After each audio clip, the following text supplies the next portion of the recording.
If you enjoyed our shows, you should also be checking out the network we're a part of, the Fun Installers Network, whose promo will be playing next, and then we'll be on to the show. We interrupt this program to bring you a special news bulletin. On the frontier of the internet is a new website being constructed called FuninstallersNetwork.com, where they install fun directly into your brain, where they do collaborations with other creators, such as video game reviews, podcast episodes, art galleries, and they even do little game master tips for you who like tabletop role-playing games. So make sure to go over to FuninstallersNetwork.com and tell them that this really cool radio guy sent ya. Now back to your regularly scheduled program, whatever it may be.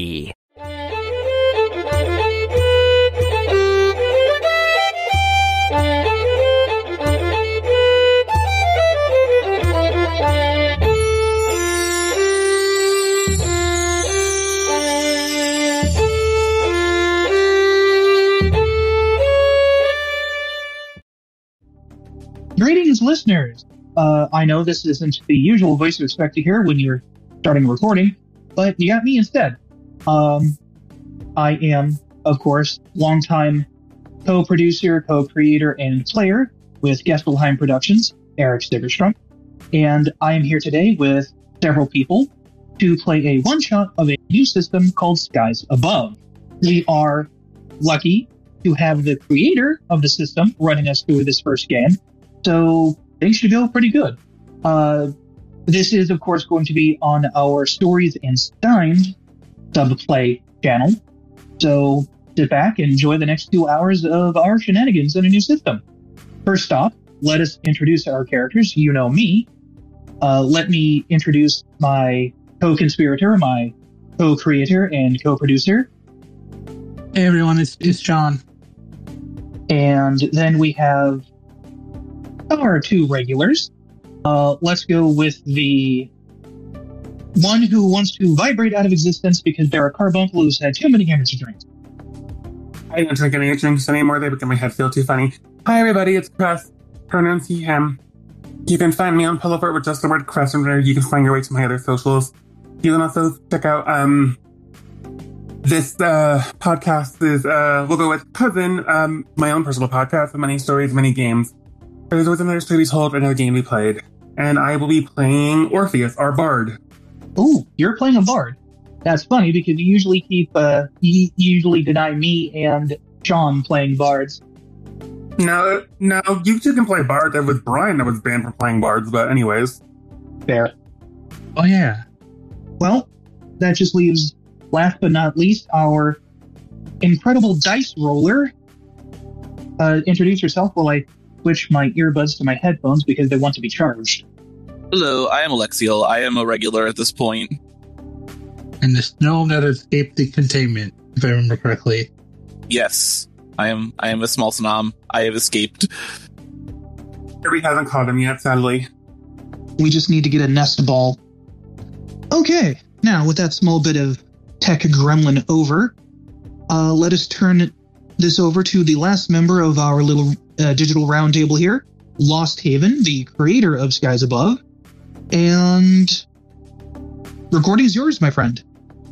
Hi, I'm Andy, or LostHaven. You can find me at LostHavenArt on most social media. And yeah, I'm a game designer and an illustrator. I'm currently running the Kickstarter for Skies Above. And I'm really happy to be here with you guys to run you through a short little introductory one-shot of my new game system. And we are happy to have you. So, let's get the ball rolling. So, the four of you are from the small sky realm of Sundria. Sundria is a small nation made up of 5 islands, with the centralmost island being home to a huge mountain. Skies Above has some optional rules in it for collaborative world building when it comes to the group. How that works is the GM, Chronicler, establishes 3 facts about the new location that the player characters are going to. So that will, the name of the place, told you there's 5 islands and there's a huge mountain in the middle island. And we can go around the table one at a time and you guys can build onto that to sort of establish the adventure location that we're we're going to be doing the adventure in. Sounds like a plan. So, does anybody have any ideas about what they'd like to add on to what I've already established about Sundria? I sort of have an idea. I think that, at least from my understanding, that there's portions of the mountain that have abandoned, I don't want to call them temples, but like the fantasy equivalent of power plants, if that makes sense. Like, because we were, at least since I'm playing an engineer, more established, there's a magic tech. It feels like, depending on how the mountain became a mountain, there could be stuff like thermal ducts to draw power from, or I hope I'm doing this right. No, that's fine. So yeah, let's scattered along the mountain. There's the remains of ancient Magitech power plant. Cool, yeah, that worked. Anybody else got any idea? I'll go. Yeah, I'll go next then, I guess.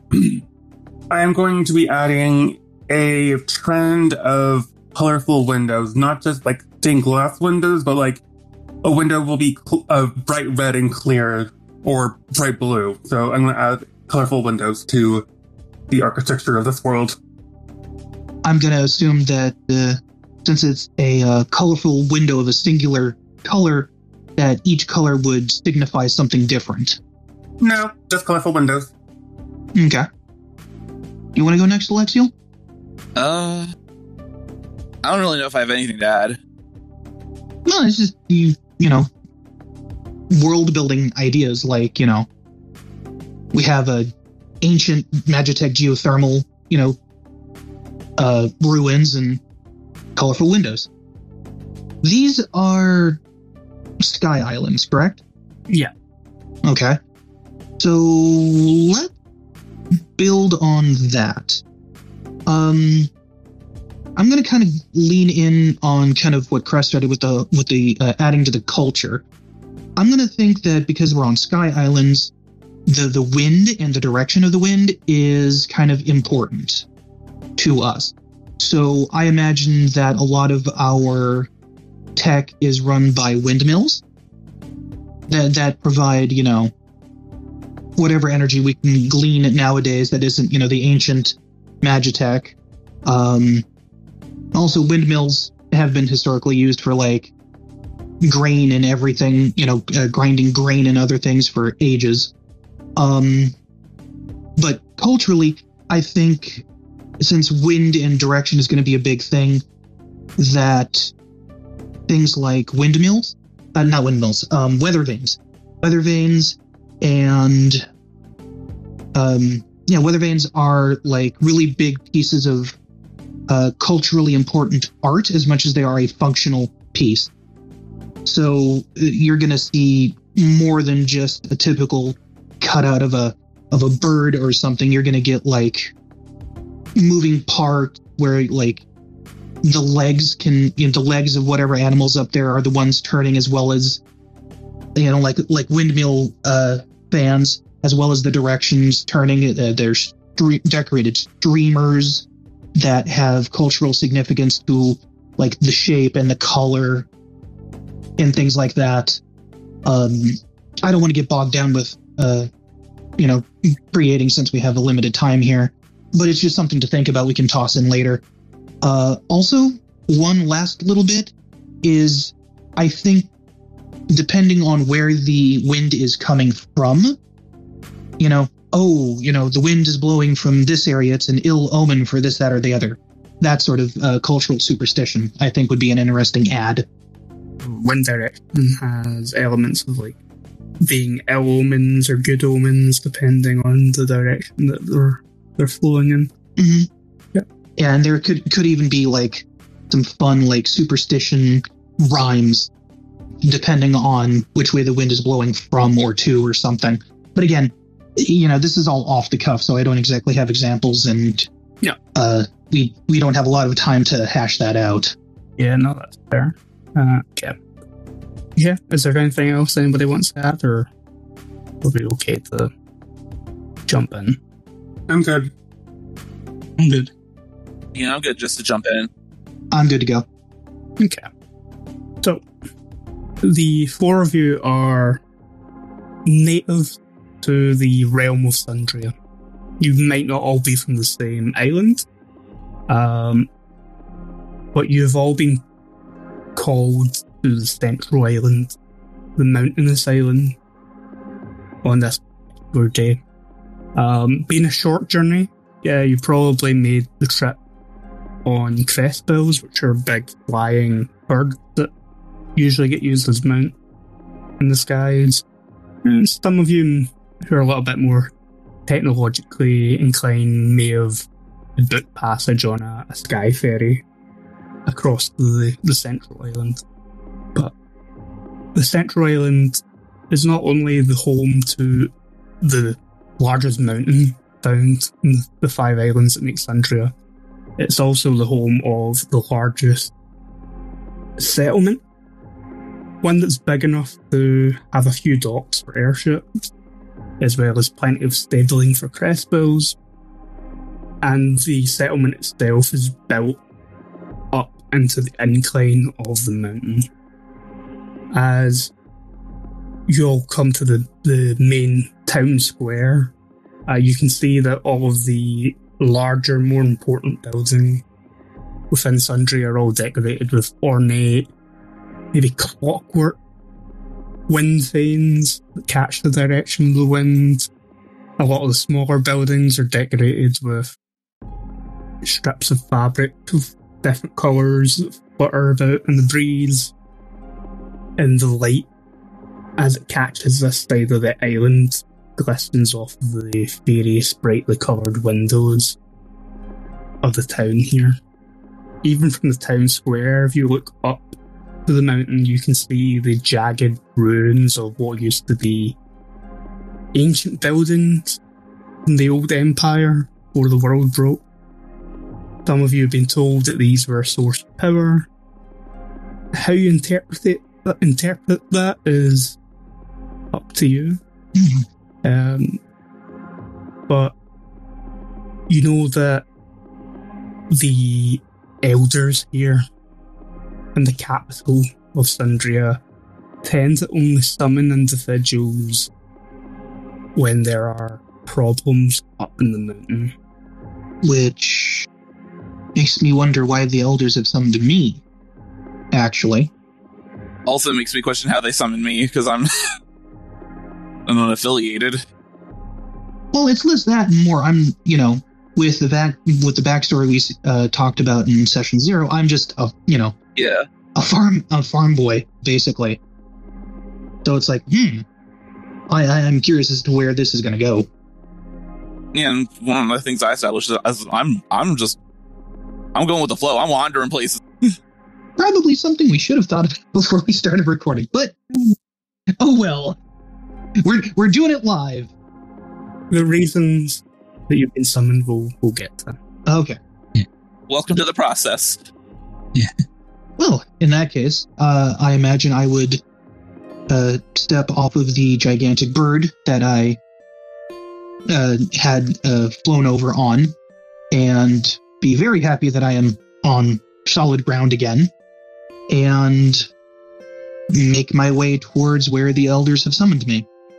The elders hold council in a temple-like building, but it's not a traditional temple. It's not dedicated to any singular goddesses or multiple goddesses in the world.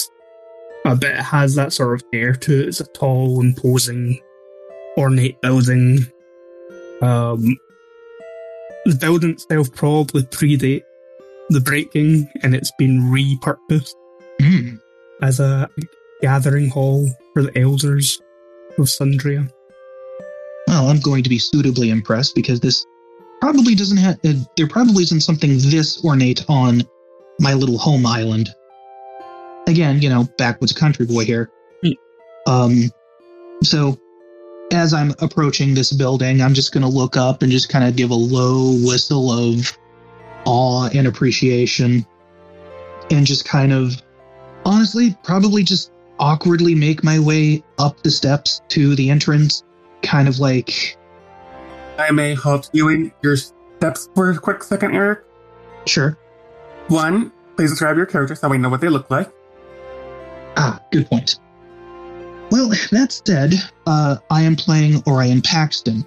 The chosen job for the game system I've chosen is Dragoon, and I've mentioned he's a farm boy a couple of times.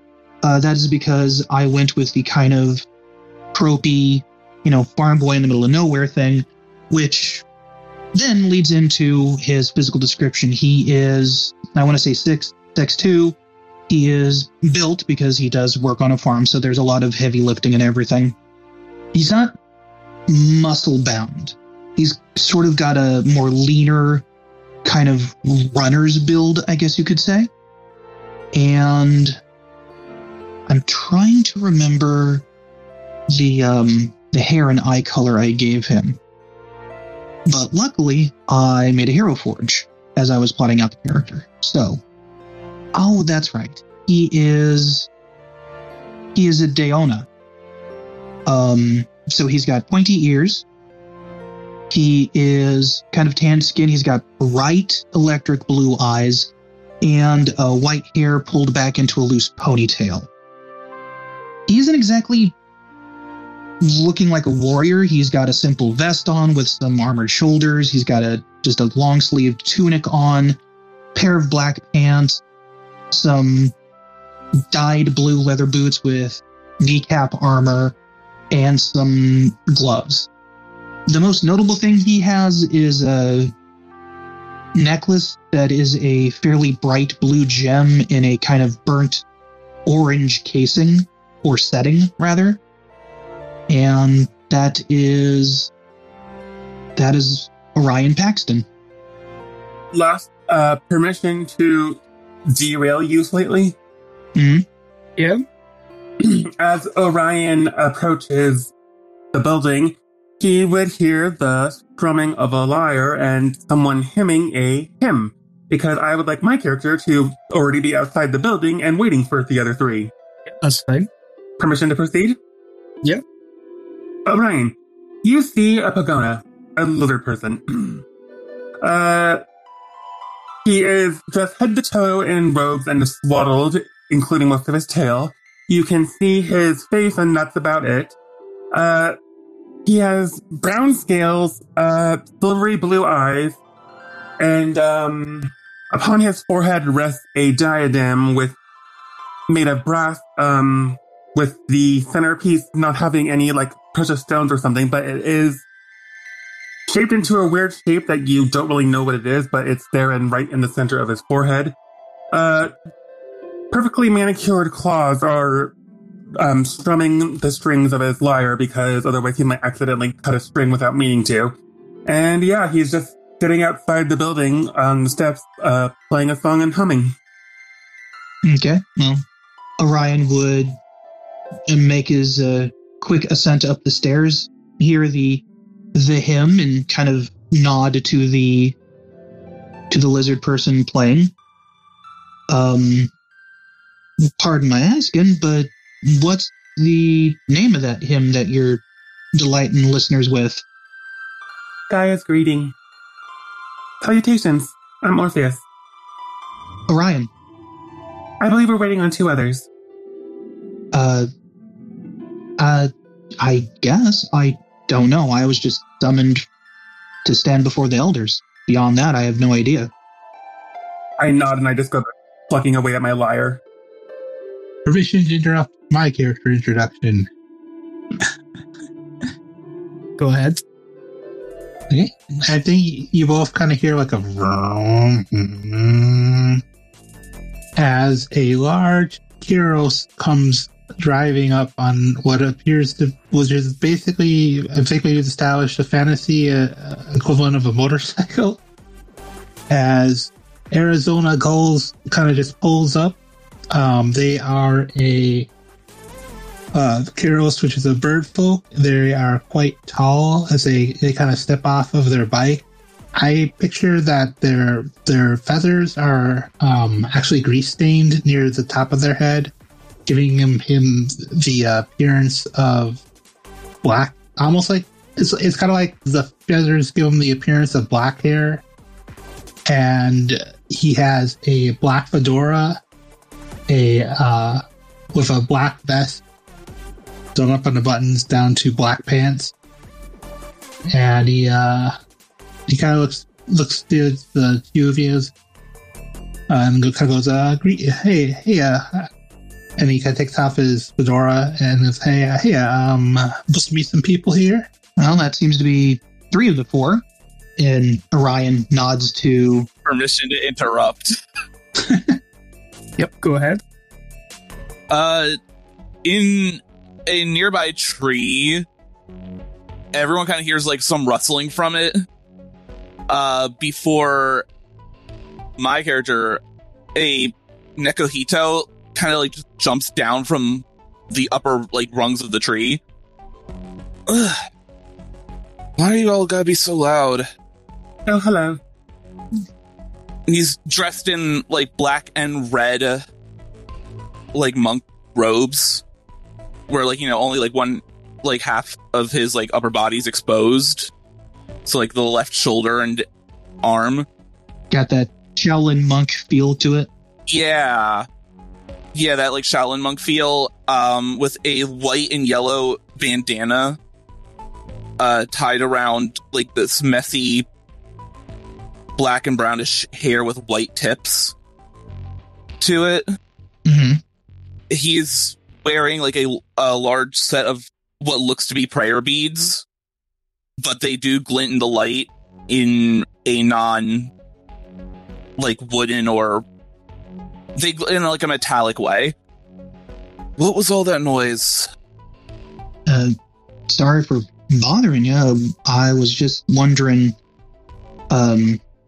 what the elders might have summoned me for, and our esteemed bard here said that they were waiting for 3 others. I'm guessing that would be us. Oh, right, they did want that, didn't they? Wait for that. Orion just kind of shrugs. And he's just kind of like doing like a long stretch, and you can see he's quite well built, especially for like a Nekohito, where they're usually slimmer because they're cat people. Okay, let's get this over with. Orion would look to the Pagona and the Amo? No, not Koros. And go, well, shall we? Orpheus has stood up and his lyre has suspiciously vanished. Where did it go? Who knows? And he leads the way into the building. Arizona nods and pulls 2 strange keys from his motorcycle. They look like a rectangular slot with a strange tip at the end. One has the little letter G on it and it's gunmetal black, and the other one has W, and it is like brown like leather. And nods, and he pats the bike before falling after the others. So I think that's enough player interruption. GM, take it away. You'll start to head into the Hall of Elders. So this building predates the Breaking of the World, so the architecture is a lot different from most of the other buildings around the islands that make up Tundra. However, they have replaced all the windows with those brightly coloured sheets of glass. Fill the room like dancing, multicoloured beams of light as the sun comes in. Mm. You can see up in a dais at the end of the hall is a table with 5 chairs sat around it. Mm. One elder from each island is present. And there are an assortment of folk. From the leftmost side, the elder sitting there is an old Koros. They're a little bit overweight. They look more like an owl than any other type of bird because of how heavy and hunched they sort of look, and their feathers are almost entirely white with slight hints of washed out colour through them. Oh, so they're old. Got it. Yeah. Next to them is an old-looking pagoda, where there's even some gaps where scales have maybe fallen out and never regrown. There's a few scars that crisscross some of the scales in this pagoda. And you can actually see that one of his eyes has been replaced with some Magitech alternative that he peers across the group with.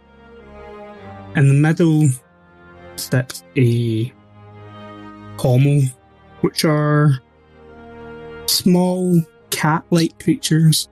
Like Nikohito are mostly human with some cat-like parts to them, like their ears and tails, but pommels are like 2 foot tall actual cat creatures.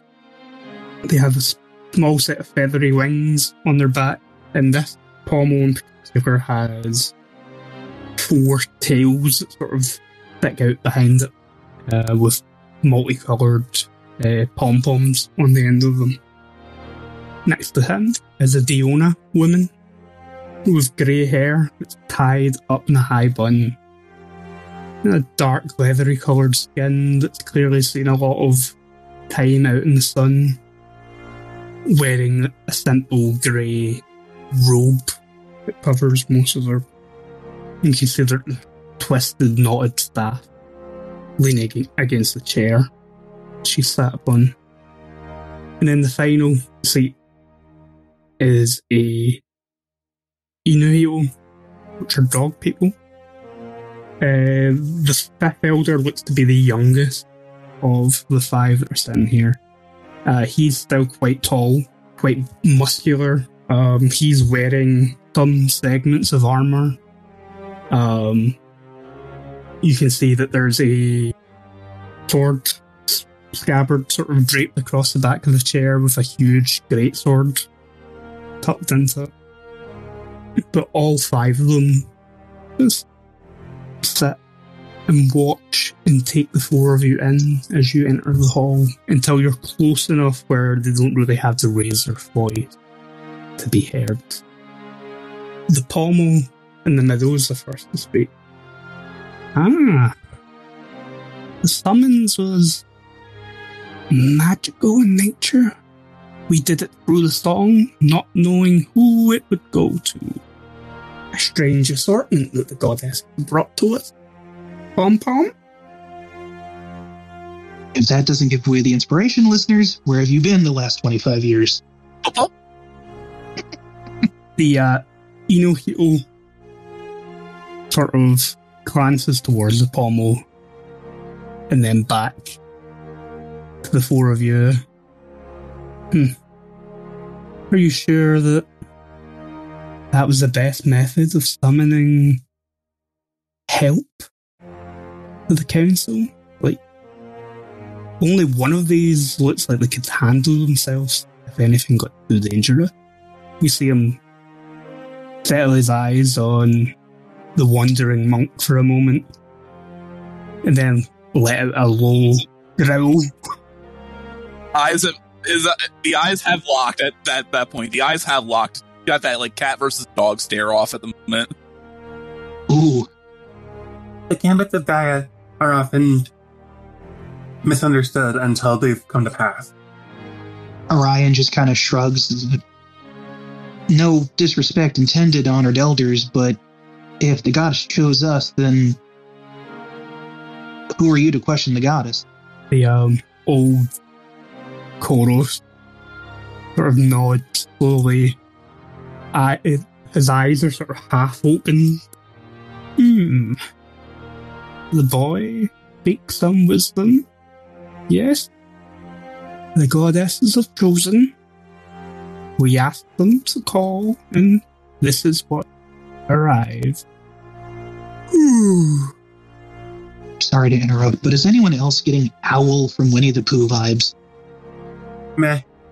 A little bit. And that's a good thing. That's a good thing.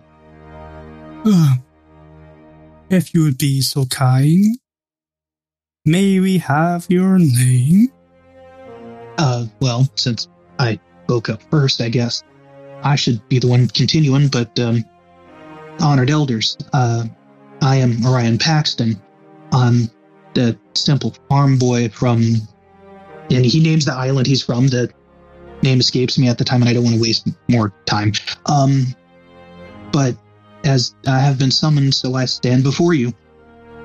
Orpheus, mage in service to Gaia on a pilgrimage. Arizona Gulls, investigator of the Magitech arts, and he takes off his hat and bows slightly, and a wild card in a tricky situation. My character's like broken eye contact with the Inahito Elder and like gone to like fixing his hair a bit. Haruto, I've just been traveling the last year. You don't need to bother which monastery I worked at. The Iona Elder leans forward in her chair.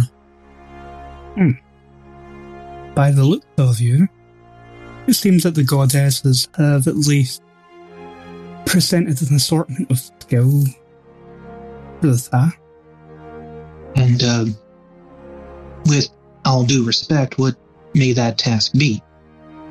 Don't know if you noticed the wind things on your way in, but a northward wind blows through the island, down from the mountain itself, bringing a cold chill. Not a good omen. Not good at all. Especially for a prolonged period of time, as this has been going on. Northern chill brings the crops ill. Wisdom that a simple farm boy would bring that is relevant to the situation. The Pagona Elder crosses his arms in front of the chest. Starting to get a little bit cold for me, and for some of my other kinsfolk here on the island. Something we'd like to rectify as soon as possible. Can I get a read on the elders? Like, I just, you've done a good job describing them, but as they're talking and taking us in, I kind of want to take them in and maybe see if I can't glean kind of from their their posture, like how they're kind of carrying themselves. Yeah, their posture, their expression. Yeah, that would be an insight test, which is mind and spirit. Mind and spirit. Okay. So, plus any proficiency if you have any. Yeah, or minus if you have none. Right. Yeah, if you've got no proficiency, you'll be a -2 to the roll. Insight, I have a dot on, so that's good. Yep. So, mind and spirit, and then the 1 dot. That means I roll 5? So the dots don't necessarily translate to bonuses. Okay. 1 dot just means you can do it without penalty. You're skilled enough in doing the task that you're not penalised for it. Okay. So it's just your mind and spirit for the roll. Okie dokie. So like if you have a 2 in each stat, that's like a 4. Yeah. Yeah. And, new system, got to remember all the bits and bobs. Okay, so that is a 3, 1, 3. That's a hell of a roll. So, just to make sure, I take my two stats and I roll them. So I roll 4 d8s. And no, you roll 1d8 and add to your 2 stats the roll. Oh, well, whoops. In that case, let me roll it again properly because I was assuming.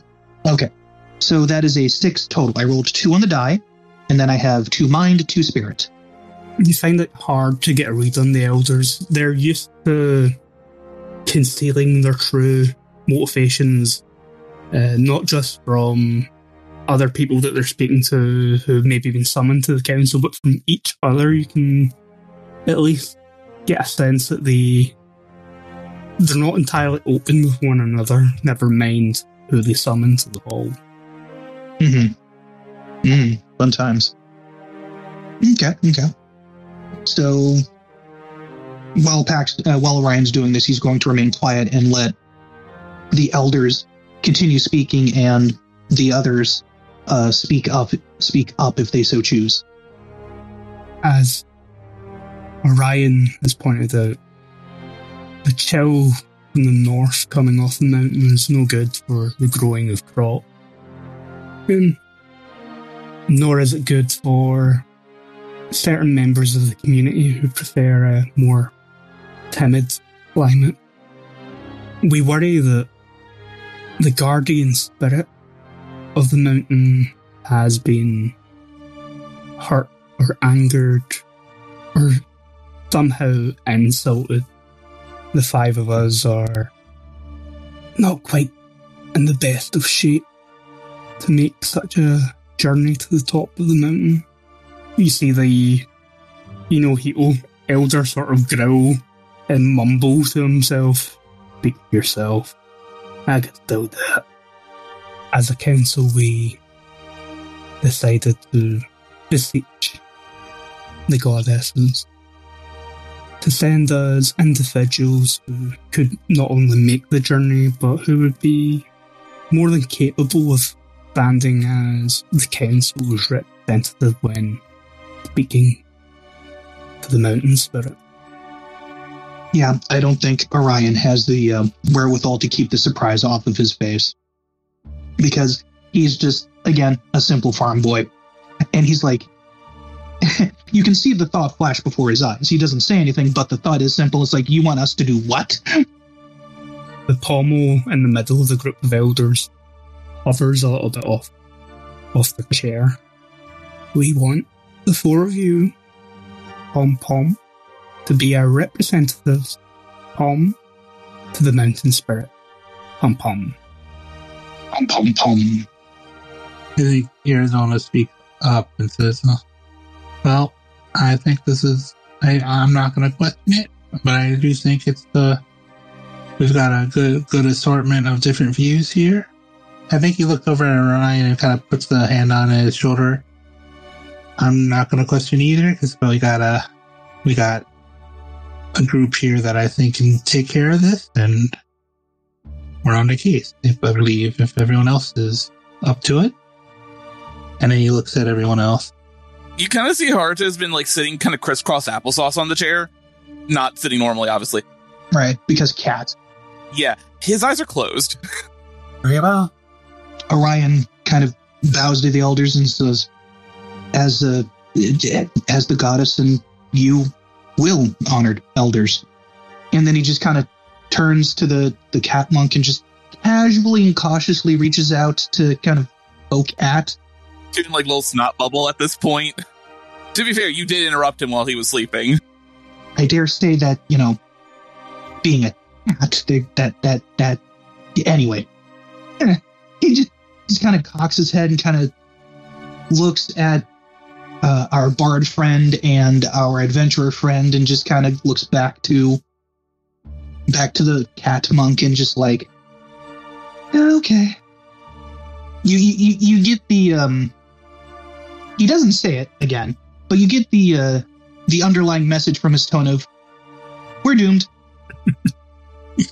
The Diona elder smiles at Orion.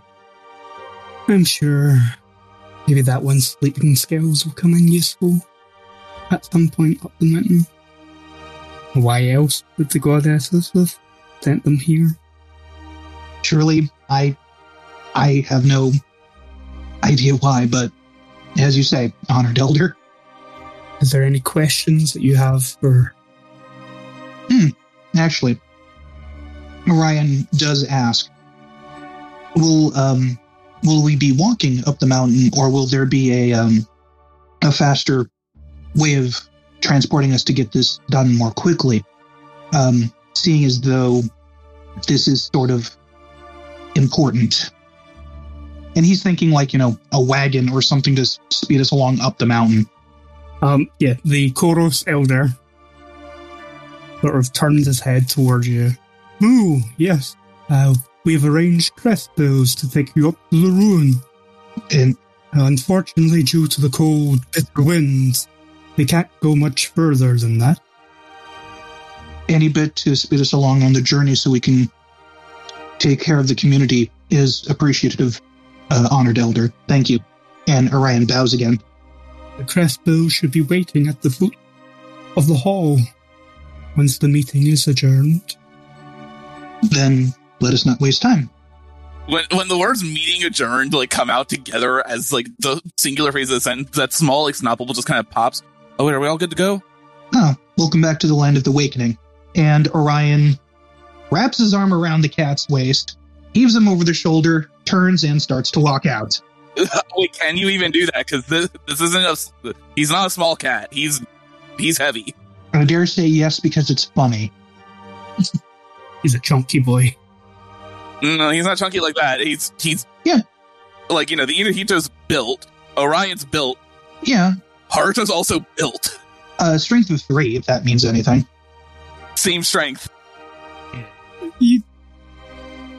Like I said, I'm saying yes because it's funny. He will struggle. He's a cat, that is expected. Get me an athletics there.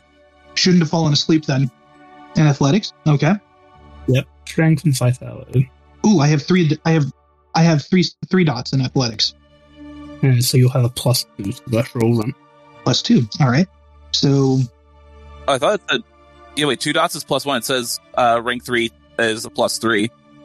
+3, sorry. Oh, nice. Okay, and you said strength and vitality? Yeah. Okay. So, good. That is... I get to roll 2, right? Yep. 2 + 9, that's an 11. Athletics test for... 1, that's... let's... Strength, vitality, that's 6... 14. Somehow I knew you would roll super high.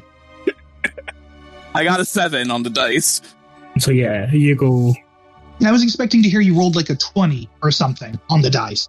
Orion, you try and pick up Haruto, who immediately outmaneuvers you as if I feel also reflexes kind of kick in and he pins you straight to the table.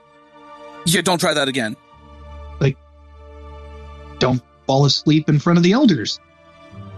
And he'll let you up. My fault you interrupted my nap earlier. And how often do you nap? Kind of looks to the side and shrugs a bit. About the average amount. You hear the Ito elder mumble. That's like asking the summer sun how long it stays in the sky. Orion just clears his throat. I think only the Inahito elder kind of hears a small, almost a hiss noise from Haruto. It's just Let's just get moving before the elders have cause to call the guards on us. Safe journeys, Palm. I think Arizona looks back and says, I'll do my best to keep him out of trouble, and tilts his fedora down again, and... Yeah, we're doomed. I do have a quick narrative flare as we get out, because if it's alright with everyone. Yeah, go for it. Because I do have my vehicle as part of my abilities, but I have a way to handle this. Well, I mean... I'm kind of worried that I've been the only one talking, so if it's okay with the GM... Yep, that's fine. I think as we get back out, the group sees Arizona climb onto his motorcycle again for a moment and take out those 2 keys. And then they press...